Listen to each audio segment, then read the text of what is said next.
வணக்கம். இன்னைக்கு இன்னொரு கதை. ஒரு கணவனும் மனைவியும் உட்காந்து பேசிக்கிட்டு இருந்தாங்களாம். என்ன பண்ணலாம்? நமக்குன்னு ஒரு பிசினஸ் உண்டாக்கணும்ல அப்படின்னு பேசிட்டு இருந்தாங்களாம். பேசிட்டு இருக்கப்ப கணவன் சொன்னாப்லயா, நம்ம ஒரு மாடு வாங்கி வச்சா எப்படி இருக்கும் அப்படின்னு. அப்போ மனைவி சொன்னாப்ல, ஆ வாங்கி வச்சா நல்லா தான் இருக்கும். நமக்கு பால் கிடைக்கும்ல அப்படின்னு சொன்னாப்ல. அப்ப கணவன் சொன்னாப்ல, நான் போய் புல்லு எல்லாமே தீனி எல்லாமே கொண்டாந்துடுறேன். நீ வீட்டுல மாட்டை நல்லா பாத்துக்க அப்படின்னு பேசிக்கிட்டு இருந்தாங்களாம்.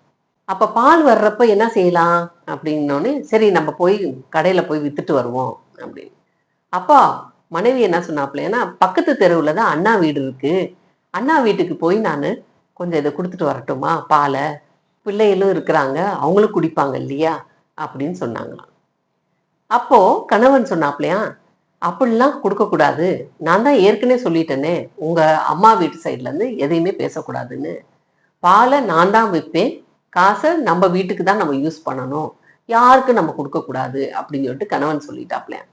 அப்ப மனைவிக்கு ரொம்ப வருத்தமாயி கோவத்துல, எப்ப பார்த்தாலும் நீங்க என்னைய ரொம்ப ரொம்ப மட்டம் தட்டுறீங்க. இது சரிப்பட்டு வராது. நான் பால் கொடுப்பேன் அப்படின்னு அழுத்தமா சொன்னுச்சான். அப்போ கணவன் என்ன செஞ்சாருன்னா, பலார்னு மூஞ்சில அரைஞ்சாராம். அரைஞ்சோடனையும் 2 பேத்துக்குள்ள சண்டை வந்துருச்சு. மனைவி என்ன செஞ்சாங்கன்னா, துணிமணியெல்லாம் எடுத்துக்கிட்டு அவங்க அண்ணா வீட்டுக்கு போயிட்டாங்களாம். அண்ணா வீட்டுக்கு போனோடனையும் இங்க நடந்த கதைகள் எல்லாமே சொன்னாங்களாம். அப்ப அண்ணா, எதுக்குமா இன்னும் மாடே வாங்கலையே அப்படின்னு கேட்டுட்டு விட்டுட்டாராம். அடுத்த நாள் அந்த தங்கச்சியோடைய வீட்டுக்கார் அந்த பக்கமா வந்தாராம். அந்த தெருவுல நடந்து வர்றதை பார்த்துட்டு இந்த அண்ணா போய் அடி போடு போடும் போட்டுட்டாராம். அப்போ ஊருக்காரவங்க எல்லாம் சேர்ந்து ஏன்பா இப்படி அடிக்கிற அப்படின்னு சொன்னாங்களாம். அப்போ இந்த மைத்துனரு, ஏன் அடிக்கிற மைத்துனர அப்படின்னு சொன்னாப்லையா. அப்ப இந்த அண்ணாக்காரரு சொன்னாராம், இது வீட்டுல மாடு வளர்த்தாங்க, அந்த மாடு எங்க வயல்ல சாப்பிட்டுருச்சு அப்படின்னு. அப்ப மைத்துனர் சொன்னாராம், எப்பா என் வீட்டுல மாடே இல்லை, எப்படிப்பா உன் வீட்டுல சாப்பிட்டுச்சு?